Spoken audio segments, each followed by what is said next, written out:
Pai do Senhor, igreja. Amém. Vocês podem se assentar?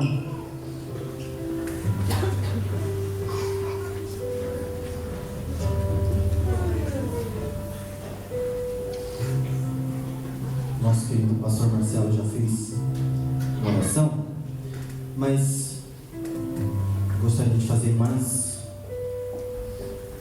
uma. Vocês podem ficar sentados. Amém? Jesus,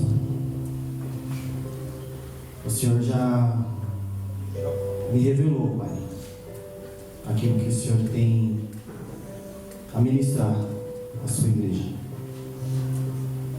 Eu peço a Ti, Senhor, agora que abra, Senhor Deus, assim como o Senhor abriu o meu entendimento, que o Senhor possa também abrir o entendimento dos meus irmãos, da Tua igreja, para que juntos nós possamos, Senhor, assimilar, compreender, entender e colocar em prática aquilo que o Senhor tem para falar conosco. Eu te louvo, Espírito Santo, pela Tua presença e peço que continues fazendo presente no meio de nós. Obrigado por tudo, Senhor, e amém.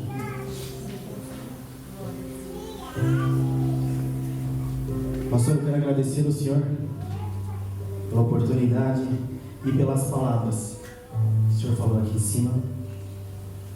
Elas foram e serviram de confirmação para tudo aquilo que Deus havia colocado no meu coração. E eu só peço que Ele me use ao ponto de ser claro o suficiente para a igreja, para que os irmãos possam compreender assim como eu compreendi. O tema dessa ministração é sobre nós, em nós e através de nós. E o texto bíblico que o Senhor ministrou no meu coração está em Efésios, capítulo de número 4,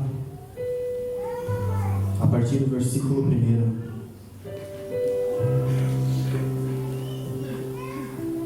A minha versão é a King James atualizada.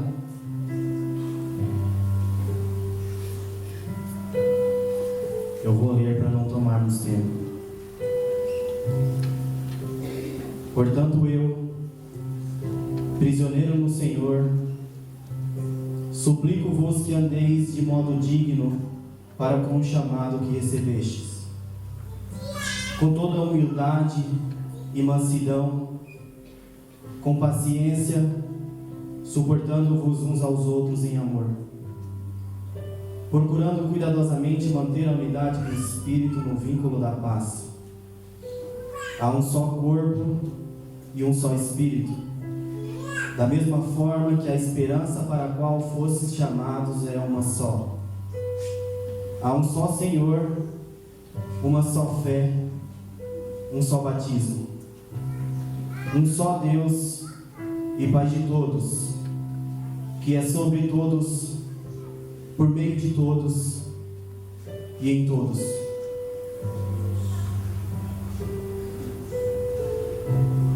Irmãos, se vocês perceberem que estou tremendo, é sério, eu estou muito nervoso. O tema dessa ministração que o Senhor me deu é sobre ativação espiritual. Ativação do Espírito em nossas vidas, a fim de que venhamos ter os melhores e perfeitos dons, a fim de que possamos e venhamos nos manifestarmos e nos posicionarmos diante do mundo. Eu gostaria de iniciar essa ministração com uma informação, e essa informação ela é muito séria. Nesse exato momento está acontecendo uma guerra, e deixa eu te falar, numa guerra sempre existem dois lados. E os dois lados querem você. Os dois lados querem você. O Senhor me ministrou muito sobre essa questão. A guerra espiritual que tem acontecido nos dias de hoje. E se tratando de guerra, alguns fatores são primordiais, são essenciais se conhecer quando se pretende lutá-la. E aqui eu vou trazer alguns para vocês. Repito, se tratando de guerra, existem alguns fatores que são primordiais, que são essenciais se conhecer quando se vai ou se pretende lutá-la. A primeira, conhecer o terreno, o campo onde essa guerra está acontecendo. A segunda, quem é o meu inimigo. A terceira, o armamento ou os armamentos que o meu inimigo está usando. A quarta, quem são os meus aliados. A quinta, conhecer o que eu tenho à minha disposição como defesa e ataque. E a sexta, entender, decifrar as estratégias ocultas do inimigo.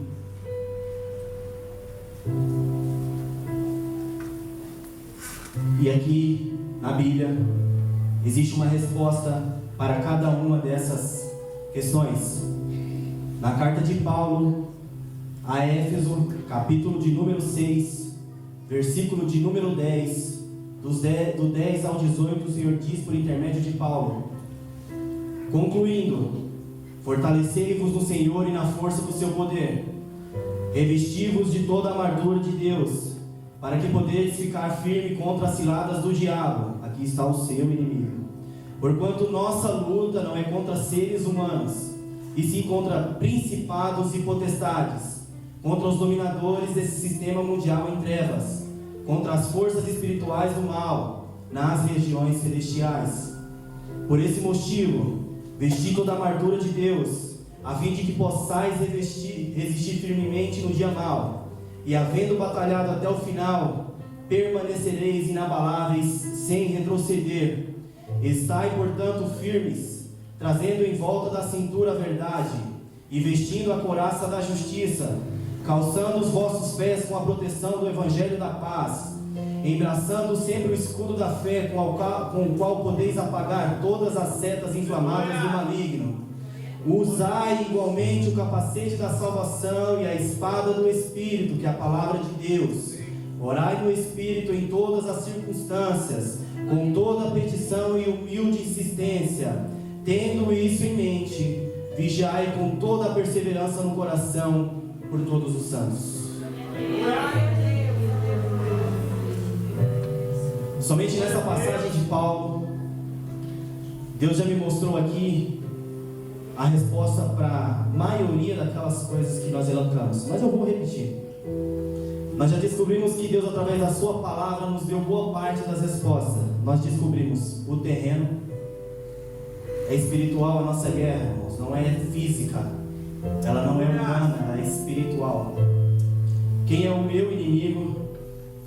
O armamento ou os armamentos que o inimigo está usando. Quem são os nossos aliados? Os santos, nos quais nós devemos orar uns pelos outros. E o que eu tenho à minha disposição como uma defesa e ataque. Mas ficou um ponto sem definição. E foi nesse ponto que Deus me levou a meditar, que é entender, decifrar as estratégias ocultas do inimigo. Para o nosso tempo, está muito evidente uma estratégia. Quantos aqui já ouviram falar em secularização?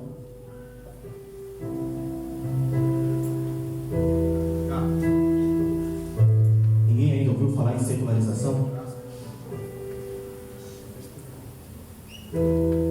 Existem alguns desafios para essa sociedade atual definida como secularizada. Mas Alex, antes de falar dos desafios, me explica o que é secularização.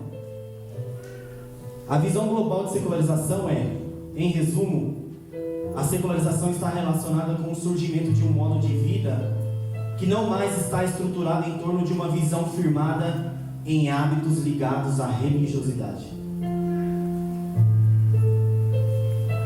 É o surgimento de um estilo e um modo de vida onde não existe um Deus. É um estilo de vida onde a religião ela pouco importa. Teve um teólogo, Tim Keller, que definiu de uma forma diferente.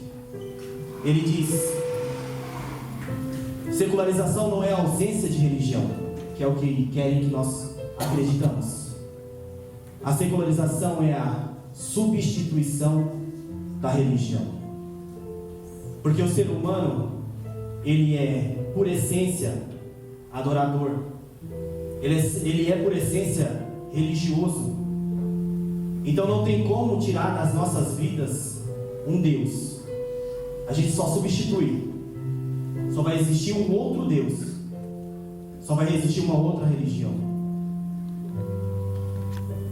O secularismo ele quer nos mostrar, a sociedade ela nos mostra que o ambiente é neutro, né? Você chega numa roda e você sente vergonha e você se sente acanhado de falar de Jesus. Por quê? Você tem medo que as pessoas olhem para você e falem: poxa, a religião ela é sua, é uma coisa individual sua, é particular seu. Quando na verdade, irmãos, isso não existe. E o diabo ele quer fazer nos acreditar que o Deus é para nós, que a gente não precisa contaminar as outras pessoas com as nossas crenças, quando na verdade uma das estratégias do diabo é fazer a gente acreditar que esse secularismo imparcial, ele na verdade não é imparcial, ele é anticristão, ele é antirreligioso. E eu vou te explicar por quê. Nas universidades hoje em dia, o discurso budista, ele é bem aceito. Ele chega a ser chique. Na Europa, quando você vai nas universidades lá, existem ambientes separados para a prática das crenças islâmicas. Já foram vistos dentro de universidades, inclusive dentro da PUC, que é uma universidade católica, jovens no pátio da escola cortando a cabeça de um boneco e queimando ele, e esse boneco passava-se pela figura de um papa, de um padre. Um ambiente católico, com atitudes islâmicas, e até aí está tudo bem. Nós percebemos que o secularismo ele não é contra a religião. Ele é contra nós, os cristãos. E Deus precisou me levar a revelar, a pensar sobre isso, porque nessa de substituir o nosso Deus, o nosso Criador, e o que o diabo tem mais conseguido é fazer isso, criou-se hoje no mundo 3 deuses. São eles: dinheiro, sexo e poder. Os deuses que nós vemos imperando na atualidade e que aos poucos têm assumido o controle do nosso mundo se chamam dinheiro, sexo e poder. Eu não quero dizer aqui que ter dinheiro é errado. Não é errado. O dinheiro é muito bom quando ele está no bolso. O problema é quando ele está no coração. No bolso ele é ferramenta. No coração ele é um Deus. Eu não quero aqui me aprofundar nesses deuses, até porque o objetivo não é esse. Mas eu tenho certeza que vocês enxergam também dessa forma. Muitos dizeres aí no mundo, com relação agora falando do segundo Deus, o sexo: meu corpo, minhas regras. Não é? Infelizmente, irmãos, o mundo já se posicionou. Lembra que eu falei da guerra, que só existem 2 lados? Luz e trevas. O Deus desse mundo, Ele já se posicionou. Ele já está mostrando quais são as suas estratégias. E nós, de que lado estamos?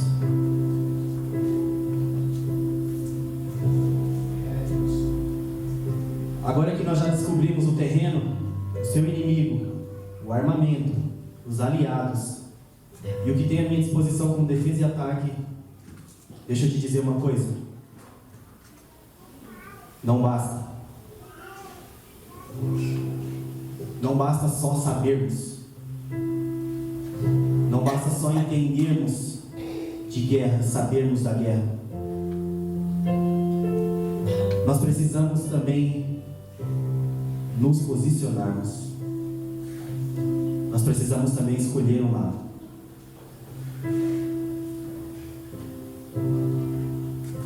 Ter todas as informações a respeito de uma guerra não te faz vencedor dela. Você e eu vimos até dados, informações a respeito de guerra, que foi o que eu trouxe aqui. Mas uma guerra não é constituída somente de dados e informações. Uma guerra é formada e constituída por pessoas. Ela acontece no mundo espiritual, mas ela reflete diretamente aqui no mundo físico. A guerra espiritual, ela existe sim e reflete 100% aqui no nosso mundo. O campo que a guerra espiritual acontece também é a sua mente. O que você faz com isso reflete aqui no mundo físico. Tá bom, Alex, então você já me passou todas as estratégias, você me apresentou o inimigo, você me apresentou as artimanhas que ele tem utilizado. O que eu faço com isso? Deixa eu te falar.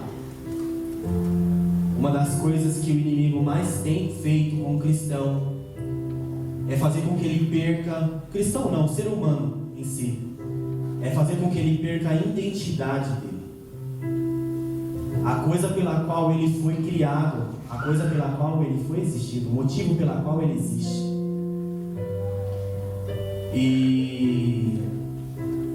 Porém, antes de falar de identidade, eu gostaria de trazer para vocês aqui uma definição do que é identidade. Conjunto de características que distinguem uma pessoa ou uma coisa, por meio das quais é possível individualizá-la. Você possui características únicas suas. Você possui um chamado para a sua vida. E a Bíblia diz que antes mesmo da criação do mundo, Deus já havia escrito a sua história. Deus já havia planejado você. Então você existe uma identidade. Identidade de filho. Você é filho de Deus. Você foi criado para o louvor e adoração do nome dele. Vamos falar um pouquinho e meditar um pouquinho sobre identidade? Não tem como nós falarmos sobre identidade sem a gente chegar em Mateus, onde fala sobre sal da terra e luz do mundo. Não tem como nós falarmos de identidade sem falarmos dessas duas coisas. Em Mateus capítulo 5, versículo de número 3, a parte A do versículo diz: Vós sois o sal da terra, mas se o sal perder o seu sabor, com que se há de temperar? Ei, deixa eu te perguntar. Onde na sua vida você já ouviu dizer que sal perde sabor? Nem data de validade sal tem. E eu perguntei para Deus: Senhor, por que na tua palavra está dizendo que se o sal perder o seu sabor, ele não serve para nada? E Deus mandou dizer para a igreja que você tem uma identidade, você tem um chamado e você tem características que confirmam e afirmam a sua identidade. Mas se você não a usar, você é como o sal que perdeu o sabor.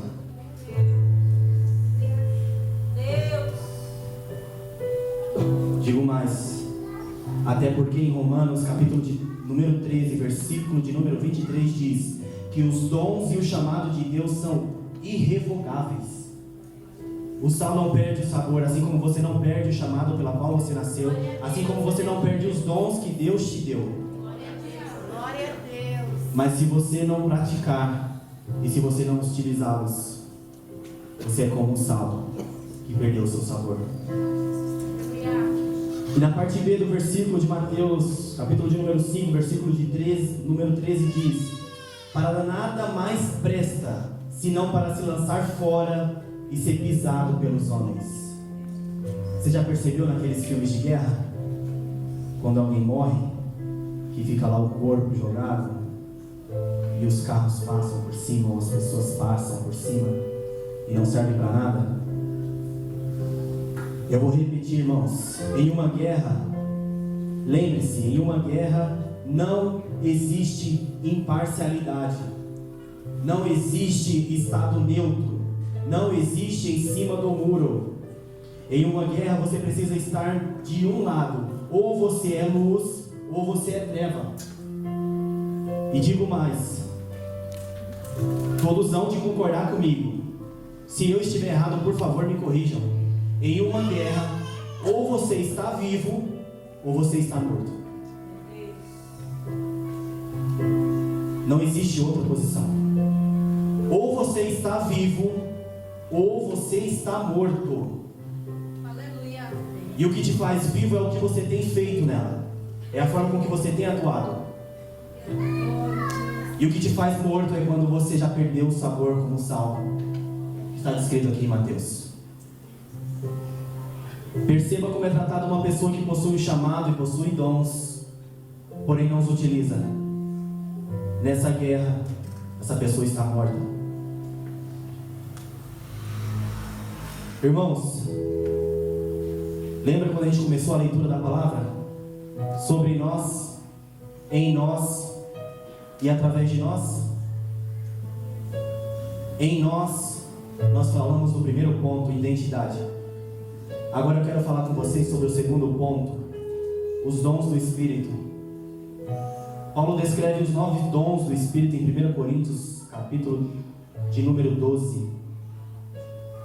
Os dons do Espírito são palavra de sabedoria, palavra de conhecimento, fé, cura, operar milagres, profecia, discernimento do Espírito, variedade de línguas e interpretação de línguas.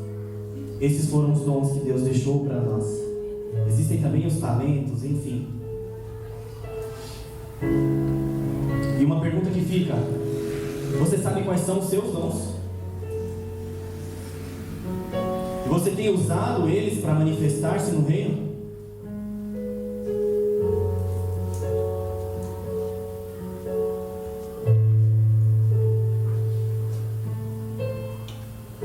A pergunta que fica é essa. Mas calma.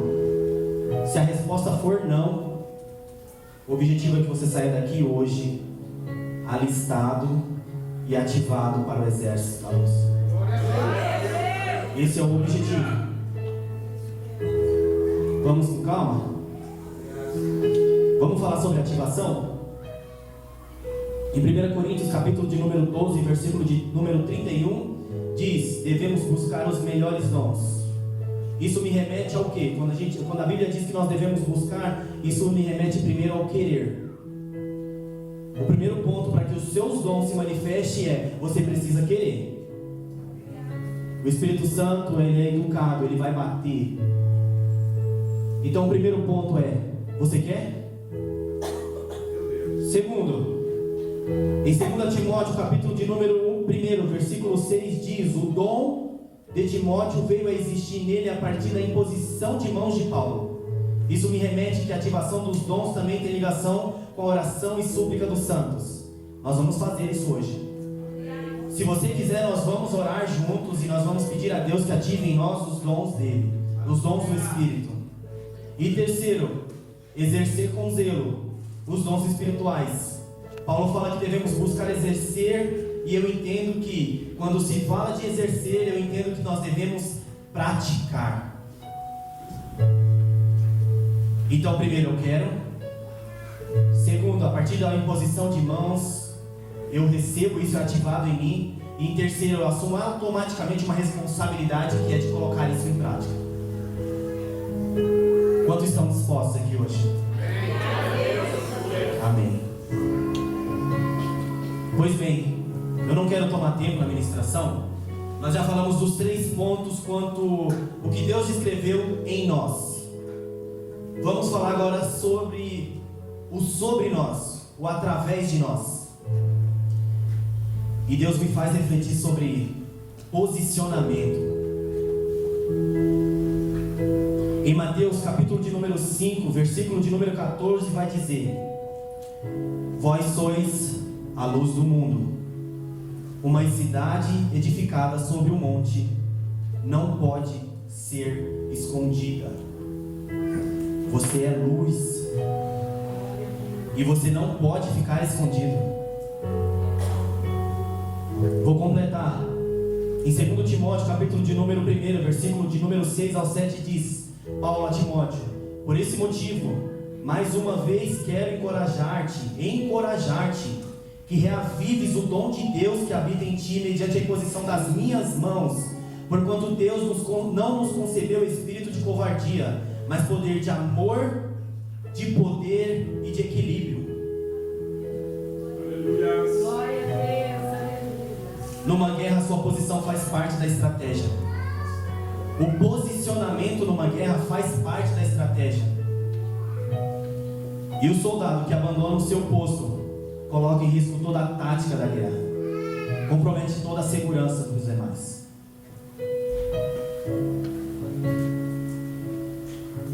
Eu vou dar uma pausa aqui na ministração e vou contar algo que acontecia no exército quando eu estive lá. A gente estava de vigia, de guarda, e quando ficava, quem já serviu aqui sabe, quando anoitecia, os sargentos e tenentes chamavam todo mundo que estava de guarda e fazia uma reunião chamada pernoite. E nessa pernoite era repassada algumas estratégias de defesa caso alguém invadisse o quartel. E entre uma das definições era se lançada uma senha. O cliente está dando risada porque ele está lembrando disso, né? E era definida uma senha, irmãos. E de noite o sargento e o tenente vinham girando pelo quartel. E mesmo você vendo ele de longe, você reconhecendo ele, você tinha por obrigação de se abrigar, ordenar com que ele parasse e que ele dissesse a senha. E ai daquele que ele se aproximasse, chegasse e a pessoa desapercebida não visse. Ai, era punido. Então aqui eu trago a importância de uma tática de guerra, de nós nos posicionarmos, de nós mantermos a nossa posição, a posição que foi aquela que Deus nos chamou. O posicionamento é de suma importância. Quando eu deixo de me posicionar, eu comprometo toda a tática. Sabe por que eu estou falando isso? Porque assim como no quartel, já houveram casos de pessoas que invadiram o quartel, cortaram o pescoço do vigia e levaram consigo o fuzil para revenda no mercado negro. Existe um Deus das trevas que está aí ao nosso derredor, bramando como um leão, e ele está recrutando pessoas também para o exército dele. O mundo não está brincando de segundo, irmãos.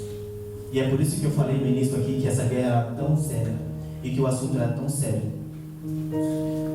O rei desse mundo, ele já se posicionou no horizonte sombrio e ele já está dizendo para o que veio. Deus diz na palavra dele que não havíamos de saber o dia e nem a hora, mas que saberíamos quando o fim estivesse próximo. Ele nos deu referência de tudo que iria acontecer. E vocês querem saber quais são as referências? Pois bem, a ciência hoje, tá? Hoje, atual, a ciência ela já diz que a rotação da Terra está mais rápida. Quantos viram isso aqui? Rotação da Terra mais rápida, que quer dizer dias mais curtos. Em Mateus capítulo de número 24, versículo de número 22, estava previsto isso, que diz: e se aqueles dias não tivessem sido abreviados, ou seja, encurtados, nenhuma carne seria salva, mas por conta dos eleitos, aquele tempo será encurtado. A previsão para os próximos 50 anos é que essa aceleração ela continue. E E os dias eles vão cada dia mais sendo mais curtos, estando cada vez mais curtos. A sociedade, irmãos, ela já se posicionou contra a definição de sexo para a criança. Não se pode, eles estão querendo aprovar, na verdade, né, de que não seja mais definido o sexo menino ou menina na faixa etária de infantil, deturbando mais uma vez a criação de Deus, homem e mulher. Muitos já estão dizendo, inclusive, a criação de um banheiro único, banheiro unissex, nas escolas, onde os nossos filhos eles poderão utilizar, seja ele menino ou seja ela menina, o mesmo banheiro. Aqui, Brasil, tá? Não estou falando do mundo não, estou falando do Brasil. Já tem, né, meu pastor? Os aeroportos já tem. A questão é, se for esse banheiro um terceiro, menos mal, dos males o menor. Porque aí os nossos filhos poderão escolher a partir daquela indicação que nós fizermos.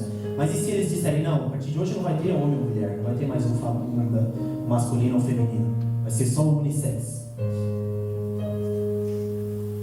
Irmãos, rumores de guerra.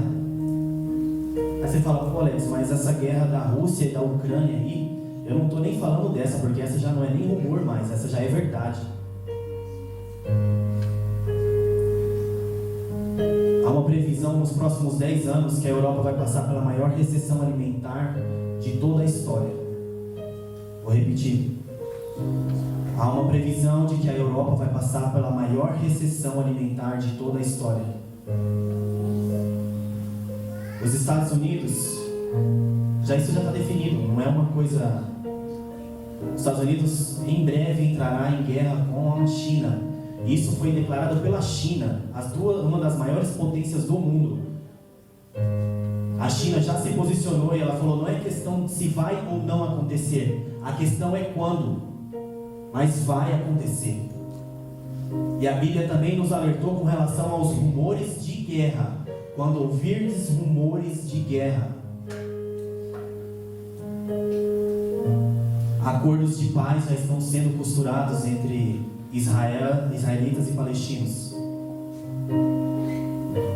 Filho do Donald Trump já escreveu até um livro de como isso vai se acontecer. Irmãos, bem rápido.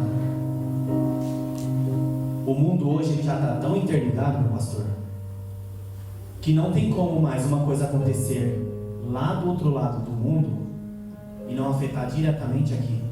Visto o Covid, que acabamos de passar por ele, não tem como mais. Isso se chama globalização. Com essas interferências, irmãos, entre um país e o outro, é necessário a existência de leis mundiais, porque cada país tem a sua lei. Não dá para eu julgar um país com base na lei dele. Eu preciso definir leis mundiais. Se eu definir leis mundiais, eu preciso ter juízes mundiais. Se eu definir juízes mundiais, eu preciso de policiais mundiais para que cumpra-se essa lei. E se eu tiver tudo isso, eu também vou precisar de um governo único, de um governo mundial. A moeda mundial já está lançada. O pessoal esperava que fosse o Bitcoin, não vai ser o Bitcoin. A ideia é que seja uma moeda existente, ela vai ser digitalizada e automaticamente utilizada em todos os países e aceita em todos os países. Isso aqui não são suposições. É real. Está acontecendo. Debaixo do nosso nariz.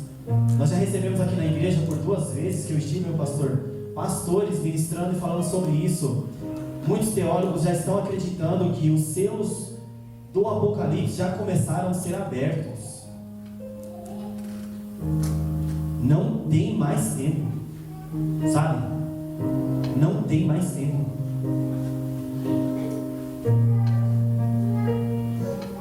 Eis que é chegado a hora. E eu vou refazer a pergunta que eu já havia feito no início. De que lado que você está? E eu reforço. Nós estamos vivos ou nós estamos mortos?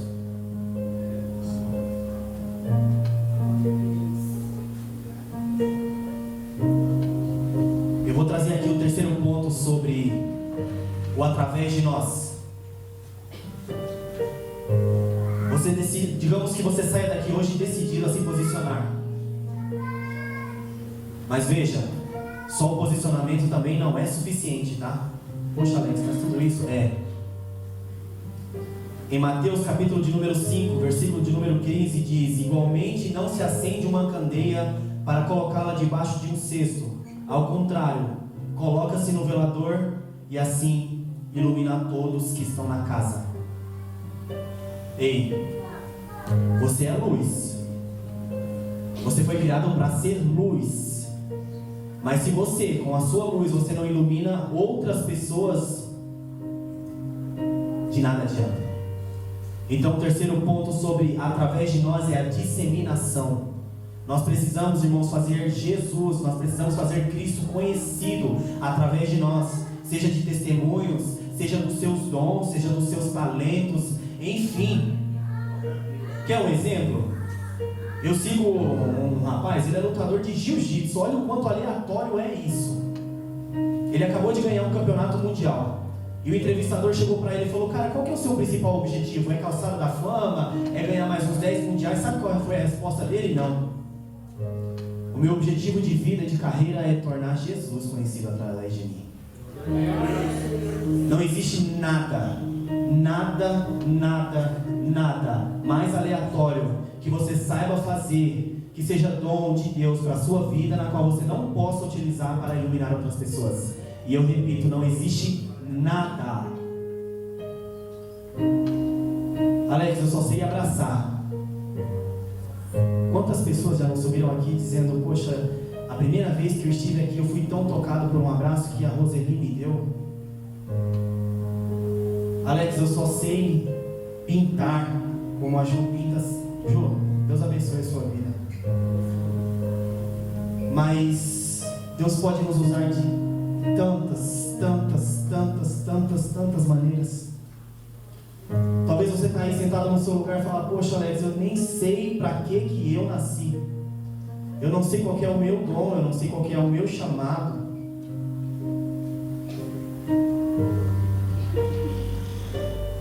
Irmão, só o fato de você estar aqui vivo, existe uma promessa enorme sobre a sua vida. É porque até aqui o Senhor te guardou, é porque até aqui o Senhor te protegeu. E se Ele te protegeu, Ele tem planos para você.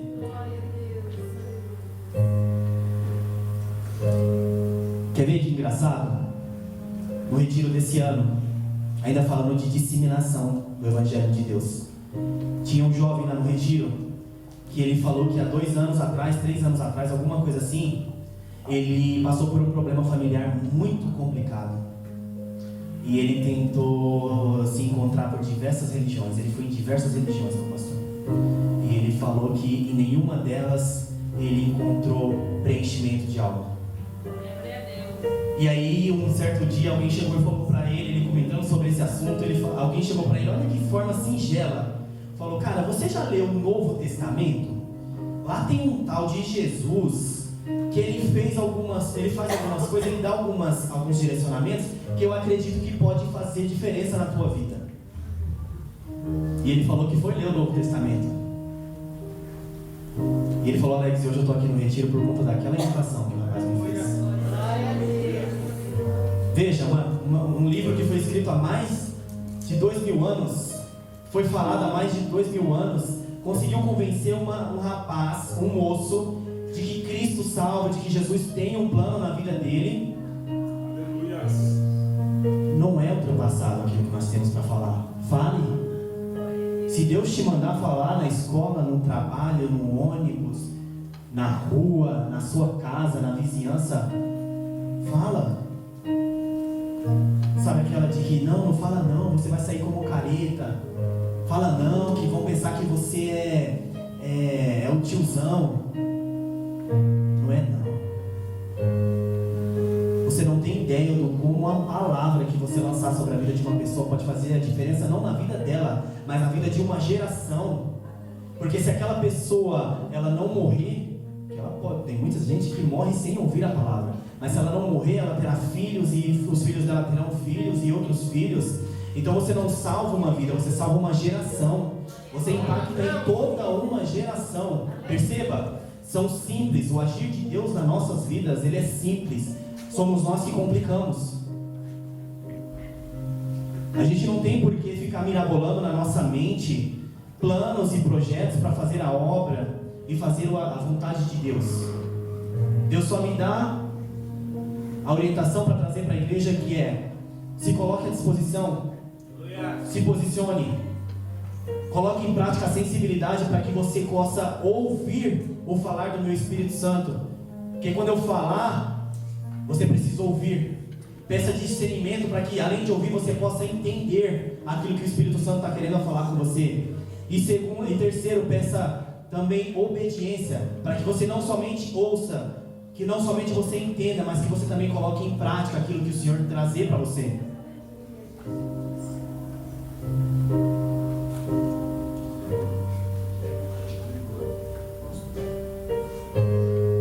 E eu quero finalizar. Nós já falamos em nós e através de nós,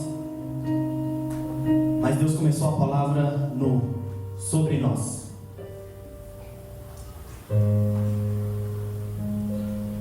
E Deus me fez entender que o sobre nós, ele é tratado como unidade.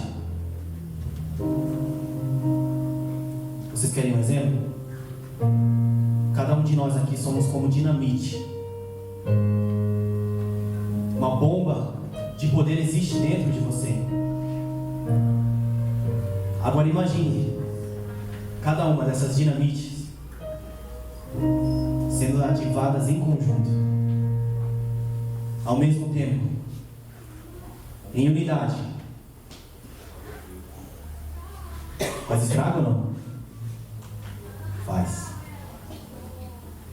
estrago. Em Efésios capítulo de número 4, versículo de número 4 diz: há um só corpo e um só Espírito, da mesma forma que a esperança para a qual fosse chamada é uma só. Há um só Senhor, uma só fé, um só batismo, um só Deus e Pai de todos, que é sobre todos, por meio de todos e em todos.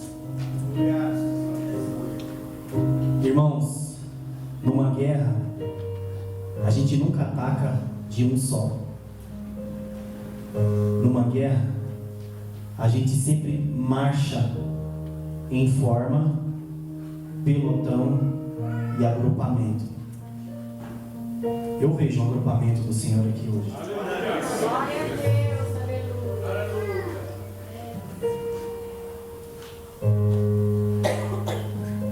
Jesus também disse, agora permanecendo em unidade, em Mateus capítulo de número 16, versículo de número 13, quando Jesus chegou à região de Cesareia de Filipe, consultou os seus discípulos: quem as pessoas dizem que o Filho do Homem é? E eles responderam: alguns dizem que é João Batista, outros Elias, e ainda há quem diga Jeremias ou um dos profetas. E Jesus interpelou: mas vós, quem dizeis que eu sou? E Simão Pedro respondeu: tu és o Cristo, o Filho do Deus vivo. Ao que Jesus lhe afirmou: abençoado és tu, Simão, filho de Jonas, por isso não foi revelado a ti por carne ou sangue, mas pelo meu Pai que está nos céus. Da mesma maneira eu te digo que tu és Pedro, e sobre essa pedra edificarei a minha igreja, e as portas do inferno não prevalecerão contra ela. Eu darei a ti as chaves do reino dos céus. O que ligares na terra haverá sido ligado nos céus, e o que desligarem na terra haverá sido desligado nos céus. Glória a Deus! Ei, nós já ouvimos aqui o que Deus pode fazer em nós. Nós já ouvimos aqui o que Deus pode fazer através de nós. Agora aqui está escrito o que Ele pode fazer em nós como grupo, em nós como corpo, em nós como igreja.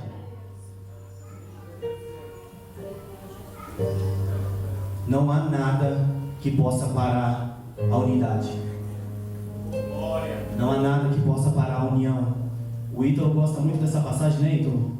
em Gênesis, quando Deus desce à terra para destruir o povo da Torre de Babel, que ele diz: a gente precisa destruir esse povo porque eles estão falando a mesma língua. E falando a mesma língua em um só pensamento, numa só união, daqui a pouco ninguém mais pode contra eles. Esse é o convite de hoje. Que estejamos unidos, em sintonia, um só Espírito, um só Deus, cada um com a sua função, cada um com o membro do corpo, cada um tem sua função, cada um sabe o que tem que fazer.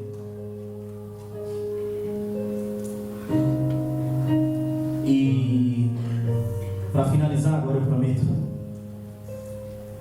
existem algumas promessas para os vencedores da guerra, tá? Eu vou descrever elas para vocês.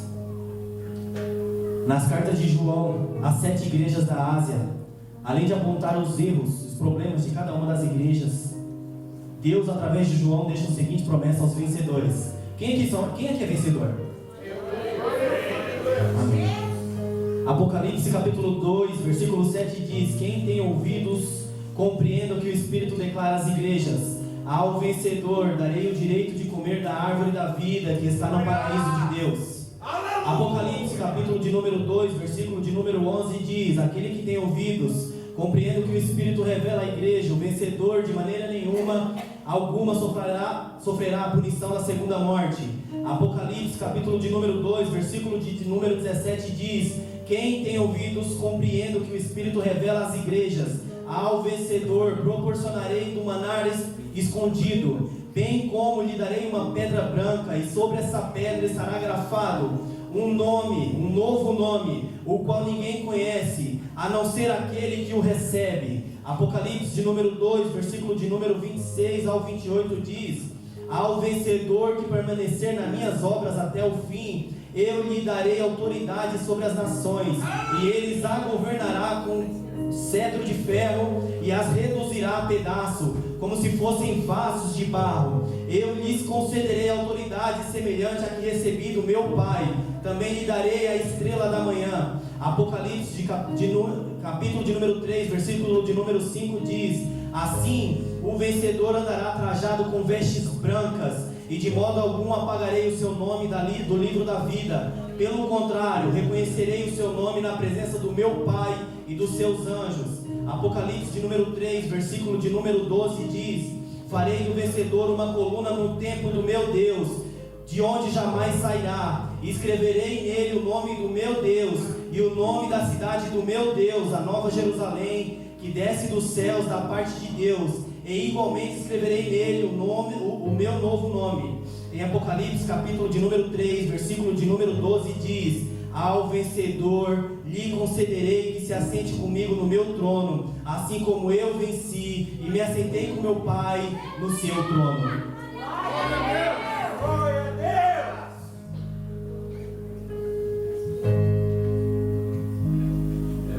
Está chegando a hora, igreja. Vou repetir, já não tem mais tempo. Já não sobra mais tempo, acabou. E a pergunta que fica é: de que lado nós estamos? E nós estamos vivos ou estamos mortos nessa guerra? Gostaria de pedir a todos, se puderem ficar de pé. Vamos fazer a oração da ativação.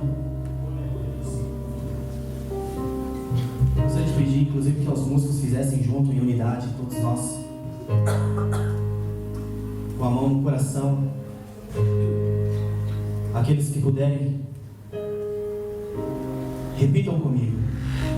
Amém? Jesus, Paizinho, o mundo não tem te visto como eu te vejo. O mundo tem perecido por não conhecer o Senhor. Eu, todavia, tenho te conhecido cada dia mais e melhor. Jesus, eu sei que antes mesmo de eu nascer, O Senhor já havia escrito a minha história. O Senhor já havia me planejado. Eu entendo, Senhor, que tudo pelo qual eu passei e tenho passado tem uma importância e uma necessidade para o cumprimento do teu propósito na minha vida. Sendo assim, eu creio e confio no Senhor com a máxima humildade que há em mim.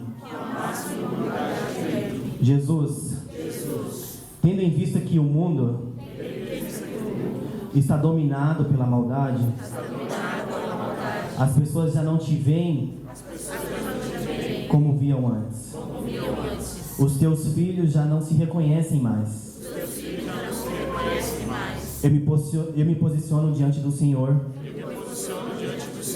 e te peço, antes de mais nada, que me perdoe por não reconhecer até aqui tudo que o Senhor planejou para mim. Peço perdão por não assumir antes de tudo que o Senhor tem deixado de bom para mim, tudo que o Senhor tem deixado de bom para mim. Por fim, Jesus, peço que eu venha me posicionar como filho, que eu venha me posicionar como sal da terra, e que eu venha me posicionar como luz do mundo, para que o teu Espírito Santo seja ativado em mim, que eu esteja sempre na posição de humildade, de simplicidade, tanto nos meus comportamentos quanto na realização daquilo que o Senhor ministrar para mim. Que eu não assuma uma postura de querer fazer do meu jeito e da minha forma, pois eu sei que os teus caminhos serão sempre melhores que os meus. Pai, que eu tenha ousadia para fluir no teu Espírito Santo, que eu não venha me acovardar, que eu não venha me esconder do meu chamado e nem dos meus dons. Senhor, eu peço a Ti que me dê sensibilidade ao ouvir do Teu Espírito Santo, que eu possa estar atento às Tuas estratégias, os Teus planos que serão passados para mim. Paizinho, assim como a sensibilidade para ouvir o Teu falar, me ajuda também com o Seu discernimento do Teu Espírito, para que eu possa não só ouvir, mas também entender as Tuas estratégias, os Teus planos que serão passados a mim. Pai, preciso também da Tua ajuda com a obediência, pois após ouvir a Tua voz, por intermédio da sensibilidade e por compreender os Teus planos, por intermédio do discernimento do Teu doce Espírito Santo e a obediência para segui-los. Amém. Glória a Deus. Podemos fazer um louvor bem rápido? Se vocês puderem louvar a Deus, peça a Ele que ative em você cada dia mais os dons, os talentos, aquilo pela qual Ele te chamou.